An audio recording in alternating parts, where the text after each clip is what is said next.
Welcome to Guelph Fight Wrestle. I am Andrew Sennedra, and this is the Ichiban Sweet Boy Captain Witch Fingers. And today we're talking about New Japan's Power Struggle, which happened just on the Monday. Obviously, you know, we're a bit behind because we work all week. Well, at least he does more so than I do. Anyways, we're talking about the Power Struggle. Quite a really cool card. A lot of shit happened, went down in this card for sure. Starting off with the main event, really good main event. I'm glad we're seeing Zack Sabre, defend the title. He was defended versus Shingo Takagi. Nice tactical war, a lot of hard hitting things that were pulled out. Zack Sabre still pulling out more tricks.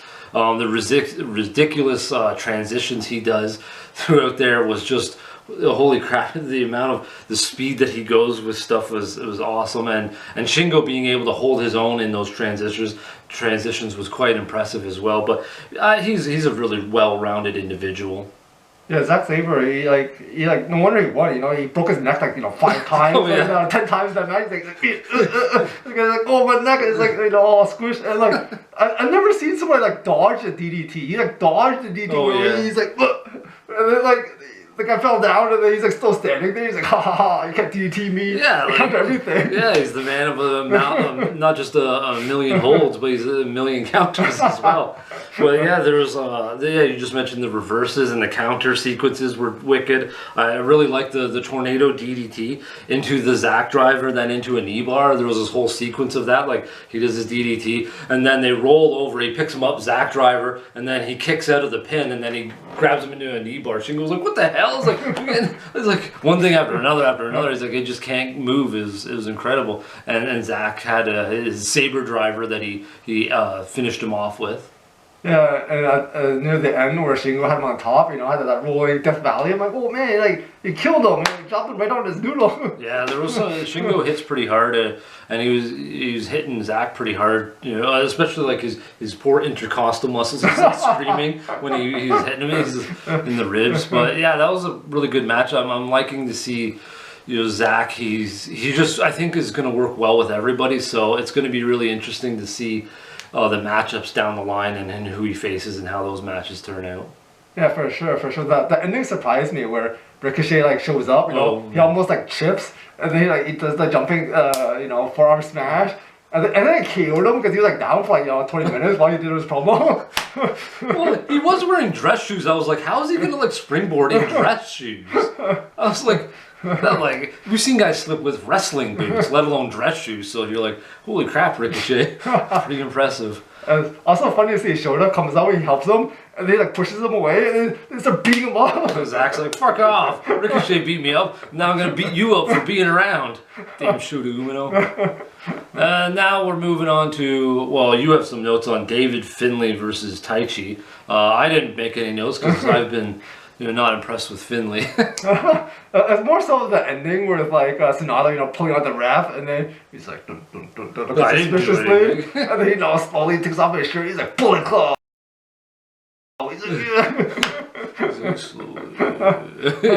I think it's kind of cool because I think people kind of got lost interest in him, but now this makes it more interesting. He's like, oh, why did he turn on the people? He's supposed to be Team New Japan. Now he's Team Bullet Club. Well, because the fans weren't behind him on his title run and that type of stuff, and kind of against and booing him a little bit. So I could see he's like, screw you, the fans betray me. Screw you, I'm joining this idiot Finlay and his more cool underlings like Gabe Kidd. I'm gonna join those guys. Now we're moving on to what I thought was a hell of a match. Doki versus Master Wato. This was a really fun match. I thought it was really good to see. I believe this is Master Wato's first singles match back.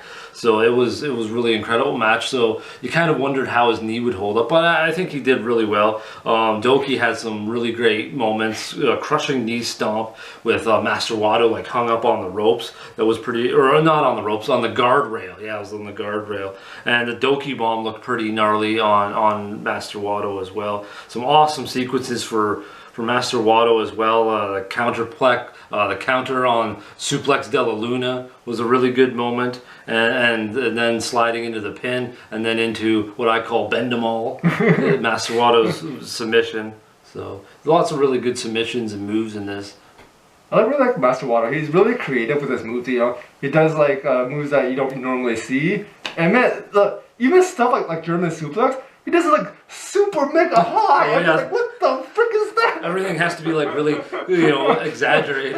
Crucifix pin is like really exaggerated. The German, yeah, he really does a lot of stuff like that. I like the several cool reversals that he had on the Doki Choki too, because he kept throwing that on, and Master Wato kept countering out of it in so many different ways. So there was a lot to really soak up, a lot of little details like in this match to pick up on. Yeah, it was really good. It was really fun to watch. Yeah, he like power out of the Doki Choki and then give him a DDT and then back into the Doki Choki. Yeah, so that was a really good match, and perfectly led into that match was the Super Junior Tag League finals between Catch 2-2 and the Ichiban Sweet Boys. Robbie Eagles, yeah, you're an Ichiban Sweet Boy.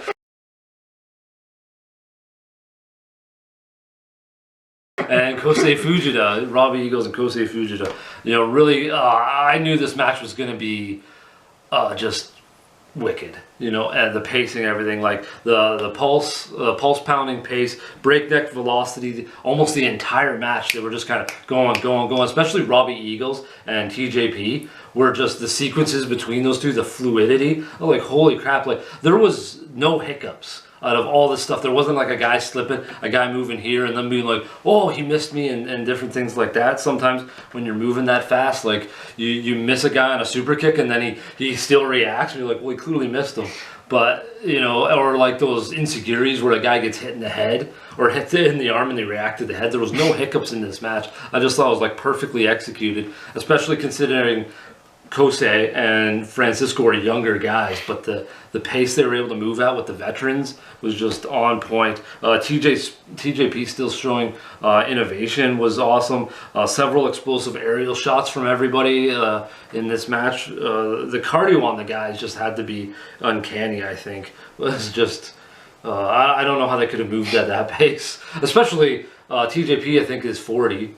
And Eagles is closing in on that, so I was like, holy crap. Yeah, that was a fun and fast match, and it was a good showcasing for like tag teams. I saw like a lot of creative tag team moves, yeah, and like just like killing each other back and forth. I'm like, oh, this is an awesome match. Yeah, I felt like the flash moments for the last few minutes there were just like absolutely breathtaking, and that's what I was talking about, like the cohesiveness. It was really moving. They were doing moves, tag moves, pins, and just move. Like the guys had to keep coming in at the right time. They would get knocked out, and then like they would do a double team move, like TJP and I think it was Kosei. They did the alley oop, and then Eagles would have to jump in, and then he would toss a guy out, and it was just so many times where you had to be spot on your point, or like the match could have been messed up. So no hiccups from these guys. Really incredible to pull that off. And leading up to that match was the fellow stablemates of United Empire to Catch 2-2, Hanare and Grado Khan with his bad breath that comes out after, versus Shane Haste and Mikey Nichols.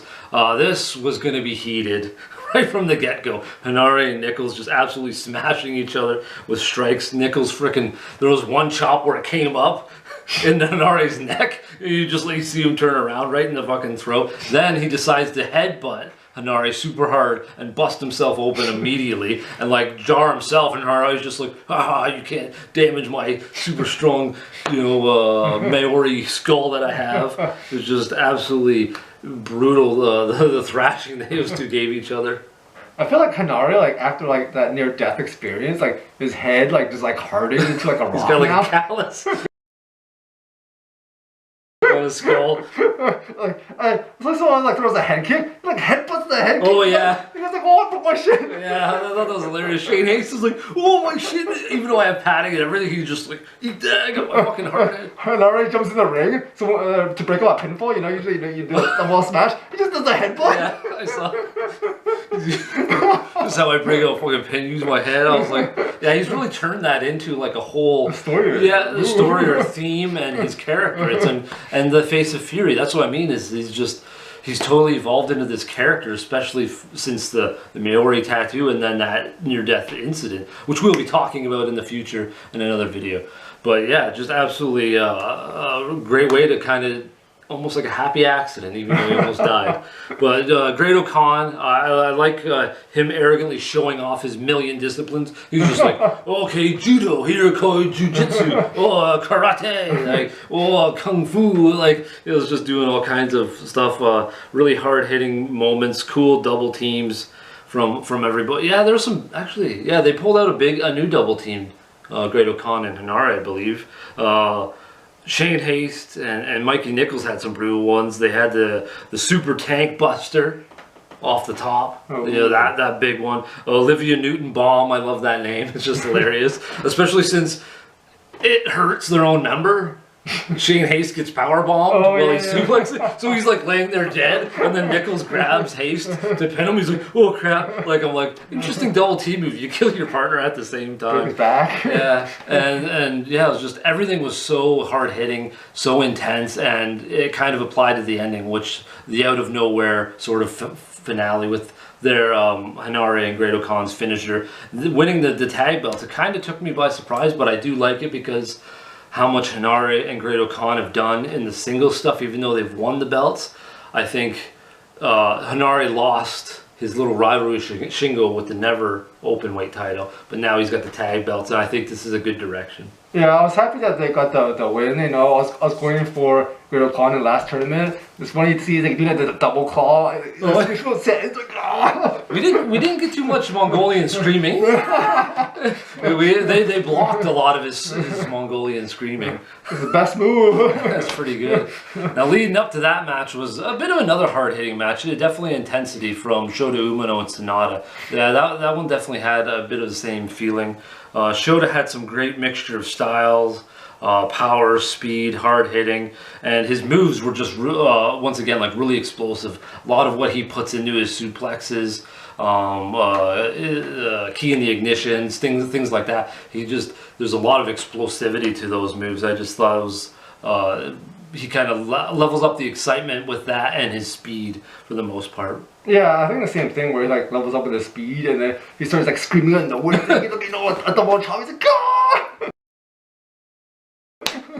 Yeah, and I was telling you earlier about how like I saw Sennedra kind of turning darker. And you know, I was you know, because I felt like he was going pretty gung ho in this, you know, going pretty hard, and like when he was tossing Shota Umino into the crowd, there was a woman who wasn't out of the way yet. Yeah, you know, yeah, and she was like stuck behind one of the chairs that Shota flew into. And she's like, and the young boy, I think it was Shoma Kato might have been, who was like trying to move the woman out of the way. She was like pinned between Shota, you know, holding the chair. I was like, holy crap! Like Sennedra didn't even give a shit, and that's when I was like, this is a different Sennedra. Something's going on, and I wasn't quite sure that it would apply to him joining. You know, the War Dogs are turning on Taichi. I just thought there was going to be kind of a rift and a different mindset between him and just five guys after that point. His mind snapped after a while, after losing all the time, the fans turning on him, be like, I'm not just five guys, I'm a War Dog. Yeah, so, but it works out. There's a lot of good things like, you know, surprises like that happen on there. Kenny showing up. You know, and the battle that he got into with Gabe Kidd in the back, that was pretty realistic, but we were pretty sure it's an angle, but it was pretty intense, you know, and perfect guy to do it. Gabe Kidd does seem kind of like a Brian Pillman. A lot of what he says and does seems very realistic. So it could be. He might slap people for real. Well, he does slap people pretty hard though, so. Now we're going to jump down to a 10-man opening match, which was wild. Let's see if I can remember everybody. We had the Intergalactic Jet Setters, right? Kevin Knight and Kushida. We had the Velocities, Jude, the Dude London, and Paris De Silva. And we had the Young Lion Katsuya Murashima versus, let's see, the War Dogs. We had Drilla Maloney, Clark Connors, Gabe Kidd, and who the hell were the others? Oh yeah, Robbie X and Taiji Ishimori. So we had hard hitters, we had fast pace. It was just holy crap, gung ho, like 8-10 minutes. It was just wicked collection of fast paced, high flying action. Several innovative tag moves or double teams. You know, it was throughout there. The sequences, just people picking up spots here and there. Taiji Ishimori was going. He had tons of stuff. Robbie X showing off some really wicked stuff like that. Pele kick, that's a double, and he just conked the guy right in the head. I was like, holy crap, it was just so many bloody highlights that could be pulled out of that match. Yeah, everybody was going haywire, you know, good match, like everyone excited, you know. We saw like the last guy took like 10 finishers. Yeah, the poor young lion, they even said it, he's just a young boy. Like Murashima took the Drilla Killer, and then that wasn't even the ending though, because Gabe Kidd decided to pile drive him. But that's what happens, you know, with the young lions. And this is kind of an interesting, I'm curious to see what happens with him, because Shota Umino and Ren Narita and Yota Tsuji and Yuji Uemura, like all these guys, Roy Waiwaiwa. This is the beginning of that. They get showcased in wild matches like this, in, you know, the opening matches of big cards. So it's curious to see how they evolve out of this. So this is his showcase. So I'm always kind of curious to see how these guys evolve and what they turn into when they come off of Excursion or whatever. Like, you know, well, Bolton Oleg didn't go on Excursion, but there will be other guys. And, you know, Yuta Tsuji came back with a big hit. And anyways, I'm going on about cool excursions and young lions. So those are our thoughts on Power Struggle. Let's see where you got it ranked. Did you pick a ranking or did you forget? I forgot. Okay, but we got good, great, awesome, amazing, spectacular, and fantastique. I'm going to go with awesome. It was maybe just below amazing, but definitely awesome. A lot of really good matches, a lot of memorable stuff. Memorable moments from like turns and showcases. Kenny showing up, Ricochet doing his thing in his dress clothes and stuff like that. But I got at least awesome. You gonna wing one? Yeah, I think I'm gonna say awesome as well. I was thinking it was pretty good. So some people showed up, you know, some twists and turns to make it more exciting. That's good show. That's good show. Anyways, those are those are our thoughts on New Japan's Power Struggle. Let us know down in the comments if you watched it or if we just spoiled, you know, you watching it. But let us know down in the comments what you think. And until next time, folks, how about some heavy wrestling?